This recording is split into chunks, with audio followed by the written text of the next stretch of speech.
জানি না কেমন করে ছিলেন নবী সোনার মদিনায়, জানি না কেমন করে ছিলেন নবী সোনার মদিনায়।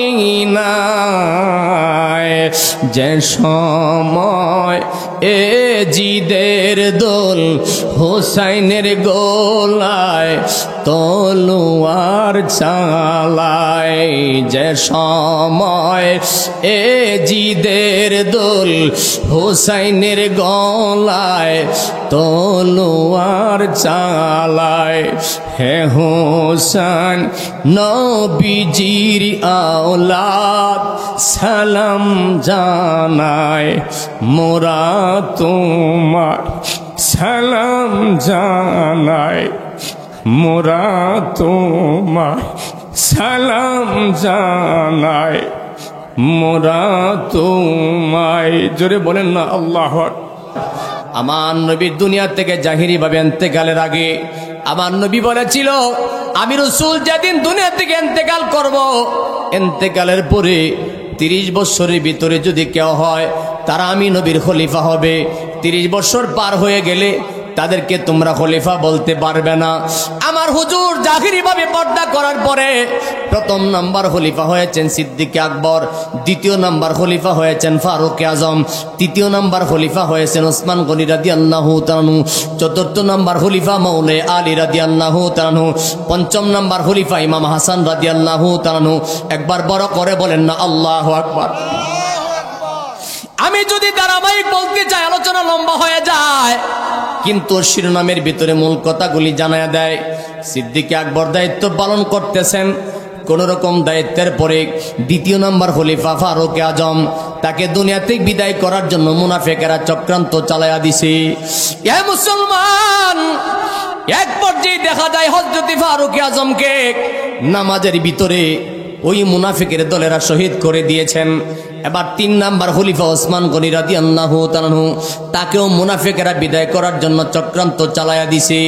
এক পর্যায়ে দেখা যায় 40 দিন পর্যন্ত ঘরের ভিতরে গৃহবন্দী করে রাখিয়া ওসমান গনি রাদিয়াল্লাহু তাআলা প্রত্যেক দিন ফজরের নামাজের পরে কোরআন তেলাওয়াত করতেন। তিনি কোরআন তেলাওয়াত করতেছে, কোরআন তেলাওয়াতরত অবস্থায় যারা আঘাত করে শহীদ করে দিয়েছে কোন কাফের খ্রিস্টান নয়, দাড়িওয়ালা টুপিওয়ালা নামাজি ওসমান গনি রাদিয়াল্লাহু তাআলাকে শহীদ করে দিয়েছেন। এবার চতুর্থ নম্বর খলিফা মাওলা আলী রাদিয়াল্লাহু তাআলা আনহু, তাকেও বিদায় করার জন্য চক্রান্ত চালায়া দিছে। হাজার হাজার কথা ছেড়ে ছেড়ে বলতেছে। মাওলা আলী রাদিয়াল্লাহু তাআলা আনহু একদিন কুফা শহরে মসজিদে কুবার ভিতরে তিনি নামাজ পড়াইতেছিলেন। ফজরের নামাজের সময় তাকায়া দেখতেছে সাদা রঙের পোশাক, মাথার মধ্যে পাগড়ি আছে, গায়ের মধ্যে জুব্বা আছে, মুখের মধ্যে দাড়ি আছে। কতগুলো মানুষ মসজিদের মধ্যে প্রবেশ করেছেন। হযরত আলী রাদিয়াল্লাহু তাআলা বলেন, আমি দেখতেছি মসজিদের ভিতরে প্রবেশ করেছে সাদা রঙের পোশাকওয়ালা কতগুলো মানুষ। দেখে মনের মধ্যে বড় শান্তি লাগছে। নামাজ পড়ার জন্য আসছে, দেখতে মনের মধ্যে বড় খুশি লাগলো। কিন্তু দেখা যায় এরা তো সুরতি লেবাসে পাঞ্জাবি টুপি লাগাইছে, হাকিকতে তারা হইল মুনাফিক। যখন মাওলা আলী রাদিয়াল্লাহু তাআলা নামাজের মধ্যে দাঁড়ায়া গেলেন, ফজরের নামাজের সময় যখন তিনি নিয়ত করে বেঁধে নিলেন, আল্লাহু আকবার বলে নিয়ত করে নিয়েছিলেন, তিনি যখন কেরাত পড়া আরম্ভ করে দিয়েছে, তখন আব্দুর রহমান ইবনে মুলজাম নামের একজন ব্যক্তি, সে ছিল হারিজি সম্প্রদায়। জোরে বলেন কি সম্প্রদায়? বাবা আপনারা কি বিরক্ত হচ্ছেন? আমি কিন্তু এতক্ষণে ধারাবাহিক আলোচনায় মাত্র ঢুকছি, এতক্ষণ পেছনে যা শুনছেন সবগুলো আপনাদেরকে ভূমিকা বুঝাই আসছি। এখন মূল আলোচনায় যাচ্ছি। কারবালা কারে কয়, কিভাবে হইল কারবালা, কেন হইল, আপনারা কি শুনবেন নাকি বাইজে বেঙ্গা? আমার বাবাজি নবী বংশের আওলাদের মহব্বতে যদি বিন্দু পরিমাণ সময়ও কিয়ামতের ময়দানে সাক্ষী হয়ে যায়, এর বিনিময়ে আপনি পার হয়ে যাবেন। বাবা নবীর আহলে বায়াত এমন একটা সম্পদ, দুনিয়ার মানুষ যদি জানতো, ঘর বাড়ি বিক্রি করে হলেও নবীর আওলাদের বিরোধিতা করত না। মাওলা আলী রাদিয়াল্লাহু তাআলা যখন নামাজের মধ্যে দাঁড়াইছে, আব্দুর রহমান ইবনে মুলজাম নামের ব্যক্তি, সে ছিল হারিজে সম্প্রদায়। সে একটা হুজুর, একটা তরবারি 40 দিন পর্যন্ত, মতান্তরে 6 মাস পর্যন্ত বিশ্বের মধ্যে বিজয়া রাখছি। লোকেরা জিগায়, এই তরবারি বিশ্বের মধ্যে কেন বিজয়া রাখলা? কই এই তরবারি দিয়া আমি আলীর দুনিয়া থেকে বিদায় করব। জোরে বলেন না নাউজুবিল্লাহ। এই কথা কে বলতেছে? আব্দুর রহমান ইবনে মুলজাম নামের ব্যক্তি, যার জীবনে তাহাজ্জুদের নামাজ কোনো কাজা নাই। এ মুসলমান, ওয়াস্ত জীবনে বহু শুনছেন, শুনবেন। আমি গুনাহগার কিছু কথা কইয়া যাই, শুনে রাখেন। আব্দুর রহমান ইবনে মুলজাম, তার মুখের মধ্যে এত বড় দাড়ি, তার গায়ের মধ্যে জুব্বা পাঞ্জাবি, মাথার মধ্যে পাগড়ি আছে রে। 5 ওয়াক্ত নামাজ শুধু নয়, তাহাজ্জুদের নামাজ পর্যন্ত কাজা নাই। ওই ব্যক্তিটা তরবারিটা বিশ্বের মধ্যে 6 মাস পর্যন্ত বিজয়া রাখছে। লোকেরা জিগায়, তরবারি কেন বিশ্বের মধ্যে বিজয়া রাখলা? কই বিজয়া রাখছি এই কারণে, যদি এই তরবারি দিয়ে আঘাত করে তারে বিদায় করতে না পারে, কোনো একটু আঘাত যদি আমার এই তরবারি দ্বারা তার গায়ের মধ্যে লাগে, এটার বিষের ব্যথায় ব্যথায় পচে পচে সে মারা যাবে। একবার শক্তি দিয়া বলা যাবে কি নাউজুবিল্লাহ। জানি না কেমন করে ছিলেন নবী সোনার মদিনায়, জানি না কেমন করে ছিলেন নবী সোনার মদিনায়। যে সময় এ জিদের দোল হোসাইনের গোলায় তলোয়ার চালায়, যে সময় এ জিদের দোল হোসাইনের গলায় তলোয়ার চালায়। হে হোসেন নবীজির আওলাদ সালাম জানায়, মোরা তোমার সালাম জানায়, মোরা তোমার সালাম জানায়, মোরা তোমায়। জোরে বলেন না আল্লাহু আকবার।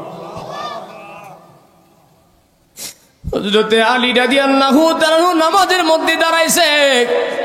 আব্দুর রহমান ইবনে মুলজাম নামের ব্যক্তি, সে হারিজে সম্প্রদায়, নামাজের পেছন থেকে খঞ্জর দিয়া মাওলা আলী রাদিয়াল্লাহু তাআলার পেছন দিয়ে এমন করে আঘাত করেছে। এই জায়গার মধ্যে যখন আঘাত করে দিলেন, হযরতে আলী রাদিয়াল্লাহু তাআলা সাথে সাথে যেইভাবে নিয়ত করা অবস্থায় ছিলেন, আঘাত করার সাথে সাথে রক্ত যখন চন করে ডাক মারছি। সাউন্ডটা একটু বেশ কম হয়ে গেছে, সমস্যা হয়েছে কোনো? জবান খুলে বলেন না আল্লাহু আকবার। একটু মহব্বতে বলেন না আল্লাহু আকবার। আচ্ছা আচ্ছা, একটু মহব্বতে বলেন না আল্লাহু আকবার। সাউন্ড লেগে বইতারেন নাকি? আপনারা সাউন্ড তো বাড়ু না, আপনারা সাউন্ড বাড়িলে আমার সাউন্ড কমেও সব লইলে। জোরে বলেন না আল্লাহু আকবার। একটু মহব্বতে বলে আল্লাহু আকবার। আরে মুসলমান, হযরত আলী রাদিয়াল্লাহু তাআলা নামাজে দাঁড়াইছে। এমন সময় আব্দুর রহমান মুলজাম নামের ব্যক্তি পেছন থেকে মাওলা আলীর এই জায়গার মধ্যে যখন আঘাত করে দিছি, সেজদার মধ্যে যাইতে পারে নাই। এর আগেই এমন ভাবে নামাজের নিয়ত করে রাখছি।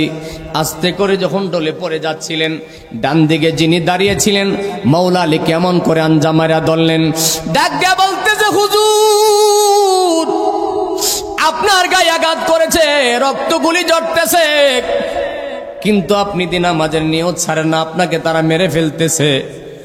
আপনার মাওলা আলী, আমার মাওলা আলী ডাক দেয়া বলে, বাইরে আমি নামাজের নিয়ত ধরে রেখেছি, আমি হাতটা ছাড়ি না।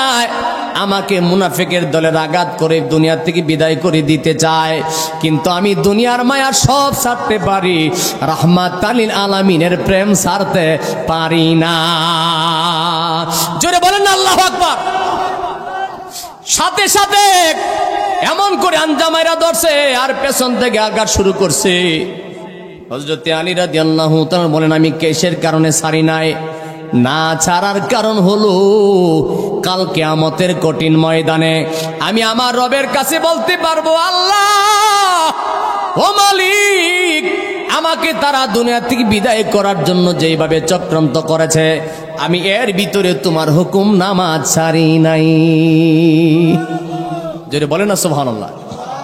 এখানে গুরুত্বপূর্ণ একটা শিক্ষণীয় বিষয় আমি যে পয়েন্ট বোঝাইতে চাইলাম, হযরতে আলী রাদিয়াল্লাহু তাআলা মসজিদে পড়ে গেলেন, মসজিদে কুবার ভিতরে রক্তে রঞ্জিত হয়ে গেছে, আঘাত করতে করতে মৌলা আলী রাদিয়াল্লাহু তাআলাকে শহীদ করে দিয়েছেন। ভালো করে মনোযোগ দিয়ে শোনেন, হযরতে ফারুক আজমকে শহীদ করে দিয়েছে দাড়িওয়ালা টুপিওয়ালা নামাজি। ওসমান গনি রাদিয়াল্লাহু তাআলাকে শহীদ করে দিয়েছেন দাড়িওয়ালা টুপিওয়ালা নামাজি। মাওলা আলীকে নামাজের ভিতরে শহীদ করে দিয়েছেন দাড়িওয়ালা টুপিওয়ালা নামাজি। আমার নবী বলেছিল আমি রাসূল ইন্তেকালের পরে 30 বছরের ভিতরে যদি কেউ হয় তারা আমি নবীর খলিফা হবে।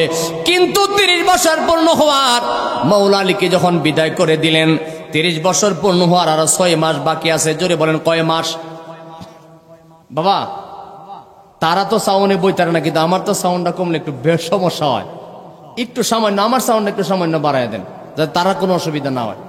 একটু একটু মহব্বতে বলেন সালাতুনিয়া ওয়া রাসূলুল্লাহ আলাইকুম সালামুনিয়া হাবিবাল্লাহ, সালাতুনিয়া ওয়া রাসূলুল্লাহ আলাইকুম সালামুনিয়া। হযরত আলী রাদিয়াল্লাহু তাআলাকে শহীদ করার পরে 5ম নাম্বার খলিফা হয়ে গেলেন আমার নবীর কলিজার টুকরা হযরত ইমাম হাসান রাদিয়াল্লাহু তাআলা। যখন তিনি 5ম নাম্বার খলিফা হয়েছে, একদল মুসলমান, নামদারি মুসলমান, তারা মুনাফিক, তারা ঘুমাই গেছে। একদল বলতেছে না না আমরা আমিরে মুয়াবিয়াকে খলিফা চাই, আরেক দল বলতেছে না না জীবন যদি চলিয়া যায় জীবনের মায়া ছেড়ে দেব, কিন্তু নবীর কলিজার টুকরা হাসাইন খলিফা থাকবে। বাবা আমি কি আলোচনা ছেড়ে দিতাম? আপনাদের কি মনোযোগ আছে? একদল মানুষ বলতেছে আমি আমিরে মুয়াবিয়াকে খলিফা চাই, আরেক দল বলতেছে না জীবন যদি চলিয়া যায় নবীর আওলাদ খলিফা হয়েছে, ইমাম হাসান খলিফা থাকবে, প্রয়োজনে জীবন কুরবান করে দেব। এই ভিতরে দেখা যায় মুসলমানদের ভিতরে ঝগড়া শুরু হয়ে গেল, মারামারির ব্যবস্থা শুরু হয়ে যাচ্ছে। আমার নবীর কলিজার টুকরা হযরতে ইমাম হাসান রাদিয়াল্লাহু তাআলা সাথে সাথে একটা সেকেন্ড দেরি করে নাই, তিনি একটা পত্র লিখলেন, চিঠি লিখলেন, চিঠিটা পাঠায়া দিলেন আমিরে মুয়াবিয়ার কাছে। চিঠি লেখা ডাক দিয়া বলতেছেন, ও মুসলমান মেহেরবানি করে মনোযোগ দিয়া শুনেন, এই চিঠির মধ্যে লিখে দিয়েছি ওগো আমিরে মুয়াবিয়া, একদল মানুষ আপনার পক্ষে গেছে, আমি হাসানের পক্ষে কিন্তু মানুষ কম নাই, আমার পক্ষে যারা আছে তারাও আমার জন্য জীবন দিতে পারবে, কিন্তু আমি হাসান ঝগড়া ফাসাদ পছন্দ করি না। আপনার কাছে পত্র পাঠিয়ে দিলাম, আপনার যদি সিংহাসনের দরকার হয় আপনি আমার কাছে আসেন, সমঝোতায় বসেন, আমি আপনাকে সিংহাসন দান করে দেব। এই পত্র পাওয়ার পরে হযরত আমির মুয়াবিয়া পত্র পাওয়ার পরে তিনি চলে আসলেন। হাজার হাজার কথা ছেড়ে ছেড়ে বলতেছি যেন মূল কথাটা আপনাদেরকে বুঝাইতে পারি। কাছে চলে আসলেন, এক টেবিলের মধ্যে বসে গেলেন, সমঝোতায় যাওয়ার জন্য যখন শুরু হয়ে গেল, এমন সময় আমার নবীর কলিজার টুকরা হযরতে ইমাম হাসান রাদিয়াল্লাহু তাআলা ডাক দিয়া বলে, আপনার কাছে আমার কতগুলি শর্ত আছে, এই শর্তগুলি যদি মানেন আমি আপনাকে সিংহাসন ছেড়ে দিয়ে আমি আপনাকে খলিফার দায়িত্ব দিয়ে চলে যাব। আমার শর্তগুলো আপনি মানবেন কিনা বলেন? কই কি শর্ত? এমন সময় আমার নবীর কলিজার টুকরা হযরতে ইমাম হাসান রাদিয়াল্লাহু তাআলা ডাক দিয়া বলেন, ওগো আমির মুয়াবিয়া শুনেন, আমি বর্তমান 5ম নাম্বার খলিফা, আমি যখন আপনাকে সিংহাসন দান করে দিব, আমি আপনাকে সিংহাসন দিয়ে যখন মক্কা থেকে মদিনায় চলে যাব, আপনাকে সিংহাসন দেওয়ার পরে আপনাকে জানা দেয়, আমি হাসান আপনাকে জানা দেয় আপনি যতদিন বেঁচে থাকবেন খলিফার দায়িত্ব পালন করবেন। আপনি যদি দুনিয়াতে বিদায় হয়ে যান অথবা দায়িত্ব ছেড়ে দিতে চান, তাহলে আমি হাসান যদি বেঁচে থাকি আমি হাসান পুনরায় সেই খলিফার দায়িত্ব পালন করব। আমি হাসান যদি বেঁচে না থাকি আমার কলিজার টুকরা ভাই হুসেইন গদির মালিক হয়ে যাবে। এই শর্ত আপনি মানবেন কিনা বলেন? আমিরে মুয়াবিয়া বললেন আমি মেনে নিলাম, একবার শক্তি দিয়া বলা যাবে কি আল্লাহু আকবার? বাবা আমি যদি ইতিহাসটা বলতে চাই একটু সময় হবে, রাগ করতেন না তো? বাবা সত্য করে বলেন, রাগ করবেন? হযরতে ইমাম হাসান রাদিয়াল্লাহু তাআলা বলেন, আমি যদি বেঁচে থাকি আমি মালিক হব, আমি যদি বেঁচে না থাকি আমার কলিজার টুকরা ছোট ভাই হোসেন গদির মালিক হয়ে যাবে। আপনি মানবেন কিনা বলেন? কই আমি মেনে নিলাম। কই আবার আপনার কাছে আমার 2 নম্বর শর্ত, আপনাকে আমি সিংহাসন দিয়ে যাব, আপনি যখন গদির মালিক হয়ে যাবেন, আপনি ক্ষমতায় আরোহণ করার পরে কিন্তু আপনার সঙ্গে আমার আব্বার একটা যুদ্ধ হয়েছিল, যেই যুদ্ধটাকে সিফিনের যুদ্ধ বলা হয়। ওই যুদ্ধের ভিতরে আমার আব্বা মাওলা আলীর অনেক সঙ্গী সাথীরা দুনিয়ার জমিনে বেঁচে আছে। আপনি যখন ক্ষমতার মধ্যে আরোহণ করবেন, ক্ষমতায় যাইয়া আমার আব্বার একটা সঙ্গী সাথীর সঙ্গে যারা পরিমাণ বেয়াদবি করতে পারবেন না। একবার শক্তি দিয়া বলা যাবে কি আল্লাহু আকবার? এই মুসলমান, কারবালার বয়ান তো অনেক হুজুর করে, কারবালার বয়ান অনেক আলেম ওলামা করে, কিন্তু কারবালার মূল ইতিহাসগুলি জানিয়ে নেন। আমি অপরাধী গুনাহগার বলি দিয়ে যায়। গত বছর মালিক আপনাদের মাহফিলে কবুল করেছেন, আমি সব কথা আপনাদেরকে শোনাইতে পারি নাই, তবে যতটুকু পারি চেষ্টা করতে লাগলাম। হযরতে ইমাম হাসান রাদিয়াল্লাহু তাআলা বলেন, আপনাকে জানায়া দিয়ে আপনি ক্ষমতায় যাওয়ার পরে আমার আব্বার সঙ্গী সাথীদের সঙ্গে কোনো বিচার করতে পারবেন না, বিনা শর্তে তাদের সঙ্গে কোনো কফিয়ত চলবে না, আপনি কোনো বেয়াদবি করতে পারবেন না। আপনি মানবেন কিনা বলেন? কই মেনে নিলাম। এবার তৃতীয় শর্ত জানাইতে যাইয়া হযরতে ইমাম হাসান রাদিয়াল্লাহু তাআলা 2টা চোখের পানি গড়গড় করে ছেড়ে ছেড়ে কাঁদতেছেন। ডাক দেয়া বলে, ও আমিরে মুয়াবিয়া শুনেন, 3 নাম্বার শর্তটা আপনাকে জানায়া দেয়। আমি যখন আপনাকে এই মক্কা জমিনে খলিফার দায়িত্ব দিয়া আমি যখন মক্কা থেকে মদিনায় চলে যাব, আমি আমার আলে আওলাদ পরিবার পরিজন ছেলে মেয়েদেরকে আমি কি খাওয়াইয়া বাঁচাইতাম। এই জন্য প্রতি মাসে মাসে আপনি সামান্য কিছু বাতা আমার কাছে পাঠাইবেন, যেন আমার ছেলে মেয়েদেরকে আমি খাওয়াইয়া বাঁচাইতে পারি। এই শর্ত আপনি মানবেন কিনা বলেন? তিনি বলেন, আমি মেনে নিলাম। ও মুসলমান, যদি শরীরে শক্তি থাকে আমার দাবি আছে, একবার চিৎকার দিয়ে বলেন না ইয়া রাসূলুল্লাহ। এইভাবে শর্তগুলি দেওয়ার পরে যখন বলছে আমি মেনে নিলাম, এই শর্তের পরে হযরত ইমাম হাসান রাদিয়াল্লাহু তাআলা ডাক দিয়া বলেন, আমি সিংহাসন আপনাকে ছেড়ে দিলাম, এই শর্ত মানার কারণে আমি ছেড়ে দিলাম। রাজ্যের ভিতরে খবর হয়ে গেছে, ইমাম হাসান রাদিয়াল্লাহু তাআলা সন্ধির মাধ্যমে, চুক্তিবদ্ধের মাধ্যমে আমিরে মুয়াবিয়াকে সিংহাসন ছেড়ে দিলেন। ও মুসলমান, অনেক বিবরণ কথা বলতে গেলে হৃদয় মানে না।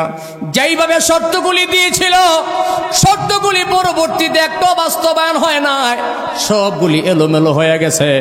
আমার মুসলমান, আসল কথা বলতে গেলে শরীয়তে মানা, যদি আসল কথা বলতে চায় আপনাদের ইমানের মধ্যে অনেকের ফেস লাগিয়া যাইতে পারে, তারপর ইমান যদি তাজা হয় বুঝে নিতে পারবেন।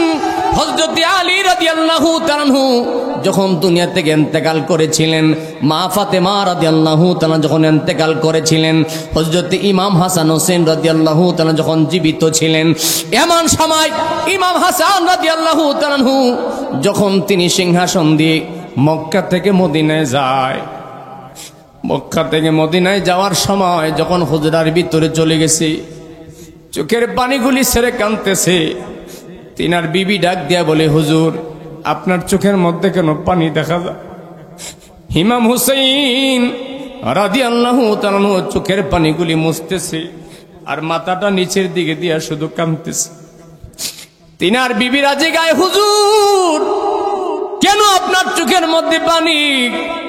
ইমাম হাসান রাদিয়াল্লাহু তাআলা ডাক দিয়া বলে, বিবি রে, চলো তাড়াতাড়ি রেডি হও, আমরা মক্কা ছেড়ে মদিনায় চলে যাব।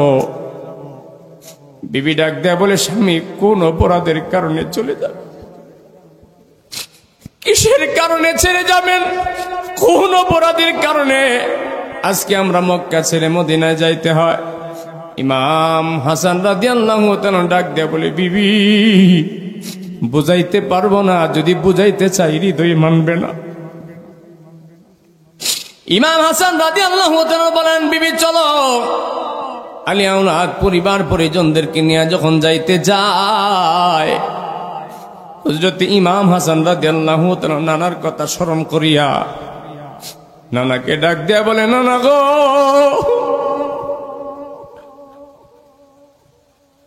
ওগো নানাজি, আমি হাসান ঝগড়া করি নাই, আমার দায়িত্ব ছেড়ে দিয়ে আমি চলিয়া যাই। নানা গো, আপনি কোথায় আছেন? আমি হাসানের কলিজা মানে না। হারে যাও রে দুল দুল কয় রে খব, মাই জেনে মন কান্দে না, হাই রে মাই জেনে মোর কান্দে না, যে সব দুঃখ রইল রে মনে, মদিনাতে গেলাম না। আরে যে সব দুঃখ রইল রে মনে, মদিনা যাও রে দুল দুল কয় রে খবর, মাই জেনে মোর কান্দে না, হাই রে মাই জেনে মোর কান্দে না, যে সব দুঃখ রইল রে মনে, মোদি। বাবা, আপনাদের কষ্ট লাগে, একটু হৃদয়টা দিয়া বলেন না, যে সব দুঃখ রইল রে মনে, মদিনাতে গে। একবার আওয়াজ করে বলেন না, ইয়া রাসূলুল্লাহ। মুসলমান, হযরত ইমাম হাসান রাদিয়াল্লাহু তাআলা যখন চলে গেলেন, এর কিছুদিন পরে আস্তে আস্তে করে ইয়াজিদ যখন বড় হয়, ইয়াজিদ যখন আস্তে আস্তে বড় হইতেছি, এমন সময় মুনাফিকের বাচ্চারা, মুনাফিকের দলেরা ইয়াজিদরে বলে, ইয়াজিদ তুমি কোনো খবর জানোনি? কই কি খবর? কই তোমার আব্বার সঙ্গে ইমাম হাসানের চুক্তিবদ্ধ হয়ে গেছে, যদি তোমার আব্বা বিদায় হয়ে যায় তাহলে পরবর্তীতে গদির মালিক ইমাম হাসান হবে, ইমাম হাসান যদি বেঁচে না থাকে হুসাইন মালিক হবে। এই শর্তের বিনিময়ে তোমার আব্বার সঙ্গে চুক্তিবদ্ধ হয়ে গেছে, অতএব তুমি গদি পাওয়ার কোনো আশা নাই, চেষ্টা করলো কাজে আসবে না। এমন সময় ইয়াজিদ ডাক দিয়া বলে, না না, আমার বাবার সিংহাসন আমি দখল করতে চাই, আমার বাবার সিংহাসনে আমি আরোহণ করব। এমন সময় মুনাফিকেরা বলে, তুমি কেমনে করবা? কই কি করলে কি করা যায়? কই তুমি যদি পথের কাটা পরিষ্কার করতে পারো তাহলে তুমি সিংহাসন আরোহণ করতে পারবা। একবার জোরে বলা যাবে কি নাউজুবিল্লাহ? কই পথের কাটা কি বুঝাইলেন? কই তুমি যদি ইমাম হাসান হুসাইন রাদিয়াল্লাহু তাআলাকে দুনিয়া থেকে বিদায় করে দিতে পারো তাহলে পথের কাটা পরিষ্কার হয়ে যাবে। এই কথা বলার পরে মুসলমান আমার দিকে মনোযোগ দেন, একটা সেকেন্ড যেন আপনাদের মনোযোগ এদিক সেদিক না যায়। শাহাদায়ে কারবালায় এখনো প্রবেশ করতে পারি নাই, শুধু ধারাবাহিকতা এখন আলোচনার মধ্যে ঢুকতেছি। ইমাম হাসান রাদিয়াল্লাহু তাআলাকে বিদায় করে দেওয়ার জন্য তখন ইয়াজিদ চক্রান্ত চালায়া দিছি। ওই ইয়াজিদ চক্রান্ত চালাইবার আগে আমিরে মুয়াবিয়া যখন দুনিয়াতে বিদায় হয়ে গেছে, একটা চিকন কথা জানায়া দেয়, ভালো করে শুনে রাখবেন ছোট বড় যারা আছেন। আমিরে মুয়াবিয়া যখন দুনিয়াতে বিদায় হয়ে গেছে, ইয়াজিদ তারে রাতের বেলা দাফন করছে। কোন সময়? ঘুমাই গেছে, রাতের বেলা দাফন করছে। কারণ দিনের বেলা যদি করতে চায়, হাজার হাজার সাহাবে কেরাম সাক্ষী আছে রে, ইমাম হাসান রাদিয়াল্লাহু তাআলার সঙ্গে যে চুক্তি হয়েছে, হাজার হাজার নবী প্রেমিকের সাক্ষী আছে। এই জন্য রাতের বেলা দাফন করে দিয়েছে। ইয়াজিদ নিজে তার ক্ষমতা আরোহণ করার জন্য আরোহণ করিয়া তখন চক্রান্ত চালায়া দিল, ইমাম হাসানকে কিভাবে দুনিয়াতে বিদায় করা যায়। বিদায় করার জন্য রাস্তা খুঁজে পায় না, রাস্তা খুঁজে পায় না। হঠাৎ করে তিনি একটা সিদ্ধান্ত নিলেন, একদল মহিলাকে টাকা দিয়ে ভাড়া করছে। কি করছে? আমাদের দেশে একদল মহিলা আছে, সমস্ত মহিলা নয়, একদল মহিলা আছে যারা টাকার লোভে পড়ে নিজের স্বামীর সঙ্গেও বেঈমানি করে। আপনার দেশে মনে নাই না? আওয়াজে বোঝা যা নাই। এমন অনেক মা বোন আমি দেখেছি, অনেক যুবক ভাইয়েরা বিদেশে যায়, নিজের জীবন বাজি রেখে রক্তগুলি পানি করে টাকা কামাই করে। আমার দেশের এমন কিছু মা বোন আছে, ওই লোকের টাকা পয়সা সব নিয়ে আরেক বেড়ার লোকে ভাগ্যা যায়। আছে না? থাকলে আপনারা উত্তর দিলে নিলে, না থাকলে তো বালা। কিন্তু আমি গুনাহগার নিজের চোখে দেখছি এমন কয়েকজন মানুষ। আমি শুধু একটা কথা জিগাই, এই মুনাফিকি যেই মা যেই বোন আপনি করলেন, আপনাকে জানায়া দেই বোন রে, তোমার জীবনে কিয়ামত পর্যন্ত যদি তুমি ইবাদত বন্দেগী করো, তোমার ইবাদত আল্লাহর দরবারে কবুল হবে না। তুমি যদি তওবা করে মাফ চাও, তোমার তওবা আল্লাহর দরবারে কবুল হবে না। কেন কেন? তুমি তোমার স্বামীর সরল মনের মধ্যে বিশ্বাসঘাতকতা করে বেঈমানি করেছ। তোমাকে যদি আল্লাহ মাফ করিয়া দেয়, তাইলে তোমার স্বামী আল্লাহর কাছে বিচারের কাঠগড়ায় দাঁড়ায়া বলবে, আল্লাহ আমার কি অপরাধ ছিল? কথা কি বোঝা যায়? আপনারা মনে রাগ করতেছেন, আমারও আজ একটু বেমজা হই, রাগ করেন নাকি? আরে মুসলমান, কি বুঝাইতে চাইলাম?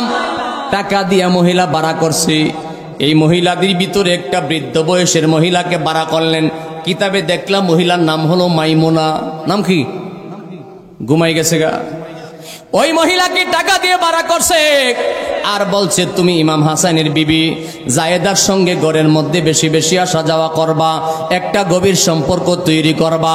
ঘরের মধ্যে আসা যাওয়া করতে করতে করতে করতে যখন তার ঘরের সঙ্গে ফ্রি হইয়া যাইবা, এমন সময় চক্রান্ত করে খানার ভিতরে তুমি বিষ মিশাইয়া দিলে ইমাম হাসান দুনিয়াতে বিদায় হয়ে যাবে। একবার শক্তি দিয়া বলা যাবে কি নাউজুবিল্লাহ? এই কথা বলার পরে টাকার লোভ সামলাইতে পারে নাই, ওই মহিলারা টাকার লোভে পড়ে বিবি জায়েদার সঙ্গে ইমাম হাসান রাদিয়াল্লাহু তাআলার বিবি জায়েদার সঙ্গে গভীর সম্পর্ক তারা তৈরি করতে লাগলেন। ঘরের মধ্যে আসা যাওয়া করে, কাজকর্ম করে আসা যাওয়া করে, এইভাবে করতে করতে করতে করতে অনেক দিন যখন পার হয়ে গেল, হঠাৎ হযরত ইমাম হাসান রাদিয়াল্লাহু তাআলা যখন বহুদের থেকে একদিন সফর করে আসলেন, সফর করে আসার পরে বিবি জায়েদার একটা মন মানসিকতা অভ্যাস ছিল, স্বামী যেখান থেকে আসতেন আসার পরে সবার আগে শরবত খাওয়াইতেন। বলেন না সুবহানাল্লাহ? তিনি স্বামীকে মহব্বত করে ভালোবাসে, যেদিন থেকে বিয়ে হয়েছেন সেদিন থেকে তিনি কোনো জায়গা থেকে আসলেন মহব্বতে শরবত খাওয়াইতেন। এই জন্য ইমাম হাসান রাদিয়াল্লাহু তাআলা বিবি জায়েদারে ডাক দিয়া বলতো, জায়েদা তুমি আমার যেই করে মহব্বত করে শরবত খাওয়াও, আমি আল্লাহর কাছে দোয়া করি আল্লাহ যেন তোমার কিয়ামতের ময়দানে এমন শরাব পান করায় যেটার দ্বারা তোমার পানির পিপাসা লাগবে না।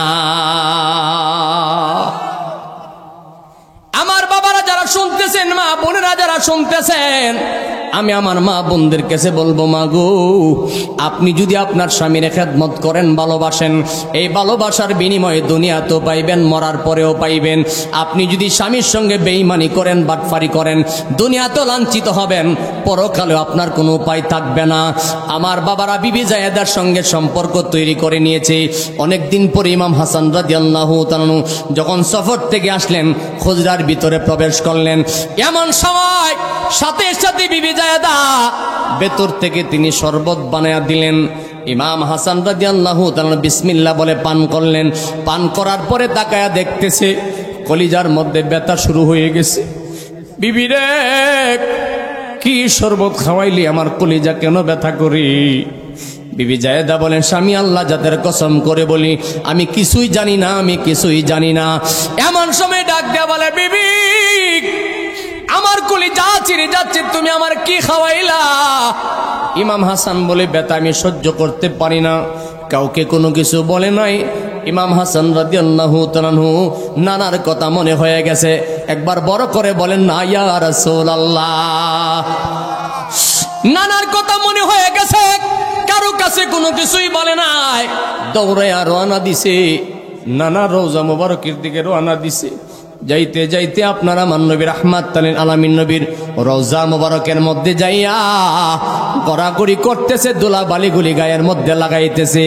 আর ডাক দিয়ে বলে, নানা আমি হাসান রে বিষ খাওয়াইয়া দিছে। আমি তো জানি আপনি রাহমাতুল লিল আলামিন না গো, আপনি না আমারে বলে দিয়ে গিয়েছিলেন দুনিয়ায় যদি কোনো সমস্যায় পড়ি আমি যেন দৌড়ে আপনার কাছে হাজির হয়ে যায়। ইয়া রাসূলুল্লাহ, আপনার দরবারে এসেছি, আপনি আমার ভালো করিয়া দেন। আল্লাহ জাতের কসম রে, ও মুসাফিরের মুসলমান, একটা সেকেন্ড দেরি হয় নাই, সাথে সাথে আমার বিষের ব্যথা ভালো হইয়া গেছে। জেনে রাখেন, ইতিহাসগুলি কাজে লাগবে। বিষের ব্যথা ভালো হয়ে গেছে। আবার যখন তিনি হুজরার মধ্যে চলে আসলেন, ওই এজিদের কাছে খবর হয়ে গেল। এজিদ খবর পাইছে ইমাম হাসান মরে নাই। কিরে কিরে, মহিলাদেরকে বলে তোমাদেরকে টাকা দেয় নাই, কই দিছেন? কই ইমাম হাসান কি বিষ খাওয়াও নাই? কই খাওয়াইছি। কই মরল না কেন? কই বুঝতে পারি না। বাবা কষ্ট হচ্ছে আপনাদের? কই কষ্ট লাগে? কষ্ট লাগে। ইমাম হাসান যখন ভালো হয়ে গেছে, এমন সময় মহিলারা ডাক দিয়ে বলে আমার আরেকবার সুযোগ দেন, দুইবারের মতো একটু সুযোগ দেন। এজিদ বলে আর সুযোগ দেওয়া যাবে না, তোমরা মনে বিষ খাওয়াও নাই। কই নিজের হাতে বিষ খাওয়াইছি, মরল না কেন বুঝতে পারলাম না। কই আবার চেষ্টা করে দেখো। এরপরে আবার যখন চেষ্টা চালাইছে, আবার বহুদিন পরে এভাবে যখন অনেক দিন পরে সফর থেকে আসার পরে যখন শরবত দিলেন, বিসমিল্লাহ বলে পান করার পরে ব্যথা শুরু হয়ে গেছে। ব্যথা থামাইতে পারে না। ডাক দিয়া বলে বিবি তুমি কেমন করে বিশ্বাসঘাতকতা করলা? আবার কেমনে তুমি আমার বিষ খাওয়াইয়া দিছো? বিবি বলে আল্লাহ জাতের কসম আমি আপনার বিষ খাওয়াই নাই। ও মুসলমান, অনেক কথা সংক্ষেপ করে বলার চেষ্টা করতে লাগলাম। এমন সময় তিনি কারো কাছে বলে নাই, দৌড়ে নবী রওজা মুবারকের দিকে রওনা দিলেন। যাইতে যাইতে নানা রওজা মুবারকে যাইয়া বলে ইয়া রাসূলুল্লাহ, ইয়া হাবিবাল্লাহ, নবী গো আমাকে আবার বিষ খাওয়াইয়া দিছে, মেহেরবানি করে আপনি আমারে ভালো করিয়া দেন। আপনার আমার নবী রাহমাতুল লিল আলামিন নবী রওজা মুবারকের দুলাবালি যখন গায়ে লাগাইছে, ইমাম হাসান বলেন দেখলাম চোখের পলকে ব্যথা ভালো হয়ে গেছে। কয়বার বলছি? জোরে বলেন কয়বার? দুইবার খাওয়ানোর পরে যখন মারতে পারে নাই, ইয়াজিদ বলে তোমাদেরকে দেওয়ার কাজ হবে না। এমন সময় মহিলারা বলে আপনার কাছে শেষবারের মতো ভিক্ষা চায়, আরেকবারের মতো সুযোগ দেন, যদি না পারি আর আপনার কাছে আসবো না, কোনো বিনিময়ও নিতাম না। এজিদ বলে না না, তোমাদেরকে দেওয়ার হবে না, কই শেষবারের মতো সুযোগ দেন। ও যুবক ভাইয়েরা, আমার মুরব্বী বাবারা, ইতিহাসটা জানিয়ে রাখেন, আজীবন ব্রেনের মধ্যে রাখবেন, কাজে লাগবে। মুনাফিক কারে কয়? বেঈমান কারে কয়? নামাজ রোজা পড়লে যদি জান্নাতি হওয়া যায়, তাইলে মুনাফিকদেরকে জান্নাত দিতে হবে। নামাজ পড়লে যদি জান্নাতবাসী হওয়া যায়, তাহলে ওই এজিদ বাহিনীদেরকে জান্নাত দিতে হবে। কথা কয় না? নামাজ পড়লে যদি জান্নাত পাওয়া যায়, তাহলে আবুল মুকাররম 9.5 লক্ষ বছর ইবাদত করছে, তারে জান্নাত দেওয়া লাগবো। কথা কয় না? ঘুমাই গেছে। কথা মনে বেমজা লাগেও। এটা তারা কি বুঝাইলাম? ঈমান আছে, তারপরে তুমি নামাজ পড়ছো, ঈমান আছে, তুমি নেক আমল করছো, তোমার জন্য আল্লাহ জান্নাত বানায়া রাখছে। আর ঈমান ছাড়া তুমি ইবাদত করছো, তুমি বেঈমান হয়ে আছো। সুরতে লেবাসে তুমি ফেরেশতা, হাকিকতে তুমি বেঈমান, তোমার জন্য জাহান্নাম পাগল হইয়া রইছে। রাগ করতেছেন? আমার মুসলমান, ধারাবাহিকভাবে যাওয়ার চেষ্টা করতে লাগলাম। হযরত ইমাম হাসান রাদিয়াল্লাহু তাআলা যখন দুইবার ভালো হয়ে গেছি, এবার তৃতীয়বার অনেকদিন পরে আবার চেষ্টা চালাইয়া দিছি, অনেক কথা ছেড়ে দিলাম। দীর্ঘদিন পরে ইমাম হাসান যখন সফর থেকে আসলেন, এরপরে তারা ওই মহিলারা কি করছে? ওই কাজ বুঝেন তো? কাজ, কথা কয় না? কাজ বুঝেন না? চিকন কাজগুলি ফিনিশ করিয়া বিশ্বের সঙ্গী মিশায়া খানার ভিতরে মিশায়া দিছে। ইমাম হাসান তো বিবিরে বিশ্বাস করে। বাবা একটা কথা মনে রাখবেন, যে মানুষগুলি আল্লাহওয়ালা আরেকজনকে আল্লাহওয়ালা ভাবে। কথা কেন? যে মানুষগুলি বাটফার, আরেকজনের দেখলে কই কিরে বাটফার। কথা কেন? আমার কথা মনে বেমজা লাগে। আপনারা পরীক্ষা করে দেখবেন, কোন মানুষ যদি রাতের বেলা তাহাজ্জুদ পড়ে, যদি উজু বানাইবার সময় কোনো মানুষ উজু বানাইতে দেখে মনে করে সেও মনে নামাজ পড়ে, কিন্তু নয় নয়, নামাজের শুরুতে সুরও আছে। আসেনি? বর্তমান আমাদের দেশে যেভাবে চুরি ডাকাতি চলছে, আমার অল্প বয়সের ভিতরে আমি আগে এভাবে এত চুরি ডাকাতি শুনি নাই। আপনারা শুনছেন কিনা জানি না। আপনাদের দেশে চুরি ডাকাতি হয়নি? না, হয় না। হইলে তো কোনো উত্তর টুত্তর ফাইলাম, হইলে না হইলে তো বালা। জোরে বলেন না আল্লাহ আকবার, একটু জোরে বলেন না আল্লাহ আকবার। আমার বাবাজি কাজগুলি ফিনিশ করিয়া বিষের সঙ্গে মিশ্রিত করিয়া শরবতের সঙ্গে মিশাইয়া দিছে। ইমাম হাসান তো বিশ্বাসের সঙ্গে ঘরের মধ্যে আসার পরে বিসমিল্লাহ বলে পান করছে। পান করার সাথে সাথে তাকায়া দেখতেছে তীরের মতো কলিজার মধ্যে কি জানি ঢুকতেছে।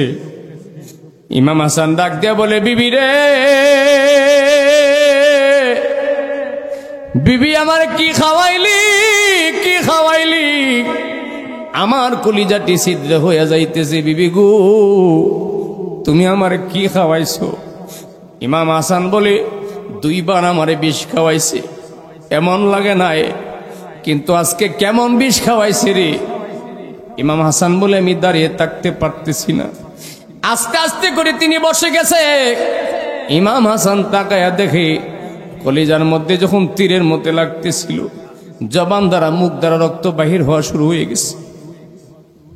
জোরে বলবেন না আল্লাহু আকবার।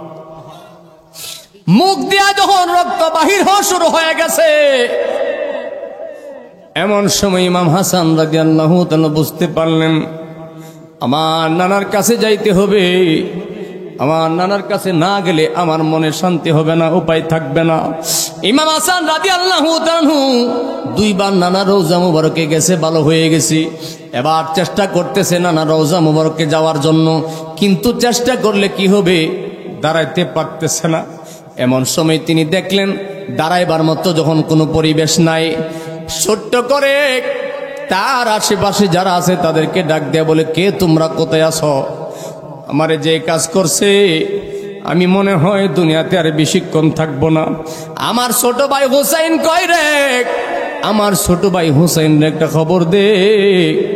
খবর পৌঁছাইয়া দিছে। ইমাম হুসাইন রাদিয়াল্লাহু তাআলা যখন খবর পাইয়া গেছে, পাগলের মতো ছুটে আসছে, পাগলের মতো দৌড়ে আসছে। আয়েশা দেখে ভাইয়ের জবান দ্বারা মুখ দ্বারা রক্ত ঝরতেছে, চোখগুলি সবুজ হয়ে যাচ্ছে, চেহারাটা যেন নীল বরণ হয়ে যাচ্ছে। ভাইকে বুকের মধ্যে জড়ে ডাক মারছে, বাইরে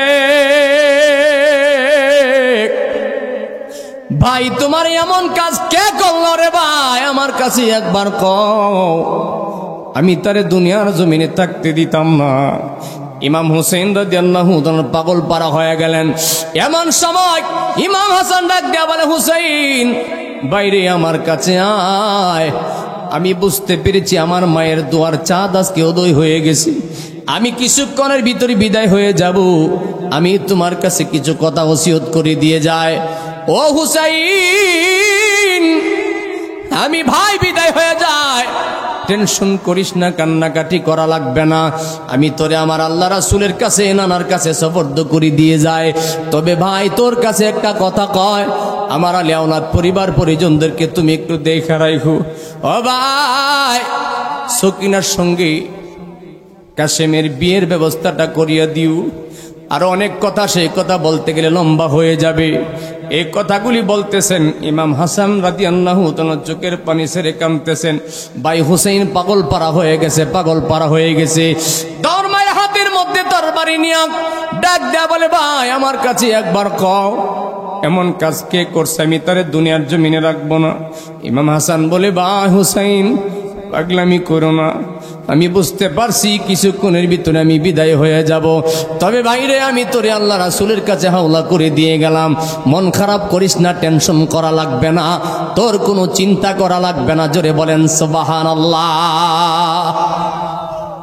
এমন সময় দেখা যায় ইমাম হাসান রাদিয়াল্লাহু তাআলা যখন আস্তে আস্তে করে চেহারাটা হলুদ বরণ হয়ে যাচ্ছে, আস্তে করে তিনি জবানে পড়তে লাগলেন, লা ইলাহা ইল্লাল্লাহু মুহাম্মাদুর রাসূলুল্লাহ সাল্লাল্লাহু আলাইহি ওয়াসাল্লাম। শাহাদাতের কালেমা যখন তিনি তেলাওয়াত করে নিলেন, সাথে সাথে চক্ষুটা বন্ধ করে নিয়েছে। ইমাম হুসেন ভাইকে বুকের মধ্যে জড়ায় ডাক দেয়া বলে, বাইরে আমার আম্মা জান বিদায় হয়ে গেছে, আমার আব্বা জান বিদায় হয়ে গেছে, আমার নানা জান বিদায় হয়ে গেছে। তুমি আমার আদরের জোরের ভাই, তুমি থাকছো, তোমারে দেখা মনটার মধ্যে বড় শান্তি পাইতাম। আমার নানা বিদায় হয়ে গেছে, আমার আম্মা জান বিদায় হয়ে গেছে, আমার আব্বা জান বিদায় হয়ে গেছে, তুমি আমার জোরের ভাই কেমনে আমার ছাইরা চলে গেছো রে, আমার মন তো আমি মানায় রাখতে পারি না। ইমাম হুসেন যেদিন হাজারি করে কাঁদতেছিলেন, এই কথাগুলি আশিকেরা সুন্দর আকারে এইভাবে বলছেন, ও ভাই কহে একবার শুনি,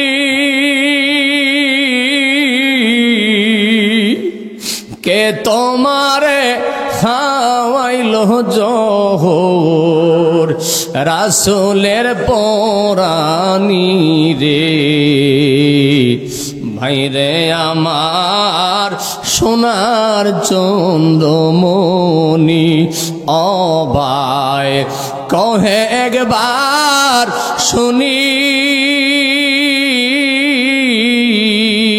কে তোমারে খাওয়াইল জোহর রাসূলের পরানি রে, বাইরে আমার সোনার চন। ইমাম হুসাইন কই বড় বাইরে, ও ভাই কেমনে যাও সারিয়া,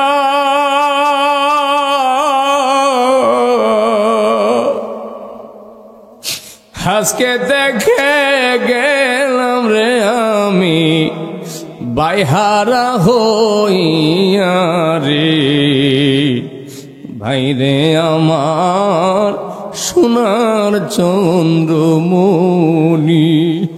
ওরে আকাশ কান্দে বাতাস কান্দে, কান্দে দরিয়ার পানি, আরে বেহেশতে লোটায়ারে কান্দে ফাতেমা জননী রে, বাইরে আমার সোনার চন্দ্রমণি। একবার মহব্বতে বলেন না আল্লাহু আকবার। ও মুসলমান, ইমাম হাসানকে শহীদ করে দিয়েছে। অনেক লম্বা ইতিহাস ছেড়ে দিলাম। ইমাম হুসেন রাদিয়াল্লাহু তাআলা যেদিন গড়ায় গড়ায় কাঁদতেছিলেন, গাছের ডালের পাখি ডালে বৈশা বৈশা বিনায়া বিনায়া সেদিন কেঁদেছিল। ইমাম হুসেনের কান্নার গড়াগড়ির চোটে এমন একটা হাল হয়েছিল, আরে নদীর মাছ পর্যন্ত নিস্তব্ধ হয়ে গেছে। নদীর মাছ পর্যন্ত নদীর কিনারে আইসা কান্ত, গাছের ঢালের পাখি পর্যন্ত সেদিন কেঁদেছে। ইমাম হুসেনের গড়াগড়ি কান্দনে গাছের শুকনা পাতাগুলি যেভাবে জর্জর করে জড়িয়া যায়, এমন সময় ইমাম হুসেন রাদিয়াল্লাহু তাআলা ওই কান্নার চিৎকারে গড়াগড়ি দেখিয়া আকাশের পাখি পর্যন্ত খানাপিনা বন্ধ করে দিয়েছিল। একবার জবান খুলে বলা যাবে কি সুবহানাল্লাহ। ও মুসলমান, এইভাবে ইমাম হাসানকে বিদায় করে দিছে। এবার শুরু করেছে ইমাম হোসেনকে বিদায় করার জন্য অনেক লম্বা ইতিহাস। হযরতে ইমাম হোসেন রাদিয়াল্লাহু তাআলাকে শহীদ করার জন্য যখন চক্রান্ত চালায়া দিছে, ইয়াজিদ খবর পাঠাইছে হুসাইনকে বলো আমার গভর্নর হাউজে আসার জন্য। ইমাম হুসাইন রাদিয়াল্লাহু তাআলা বলেন, আমি ইয়াজিদের গভর্নর হাউজে কেন যাইতাম? কই হুসাইনকে বলো আমার নামের উপর বায়াত গ্রহণ করতে। যদি আমি ইয়াজিদের কাছে বায়াত গ্রহণ না করে আমি তারে দুনিয়ার জমিনে রাখবো না। একবার জোরে বলা যাবে কি নাউজুবিল্লাহ। কিন্তু আমাদের দেশে এমন কিছু আলেম, এমন কিছু ফিসাব আছে যারা বলে ইয়াজিদের কোনো দোষ নাই। আরো আস্তে কর নাউজুবিল্লাহ। এমন কিছু ফিসাব, এমন কিছু আলেম আছে যারা বলে ইয়াজিদের কোনো দোষ। আপনারা বলেন, আমার পাশে মুরব্বীরা যারা বসে আছেন, এই তিনজন ব্যক্তির ভিতরে দুইজন এক দল, আরেকজন আরেক দলে আছে।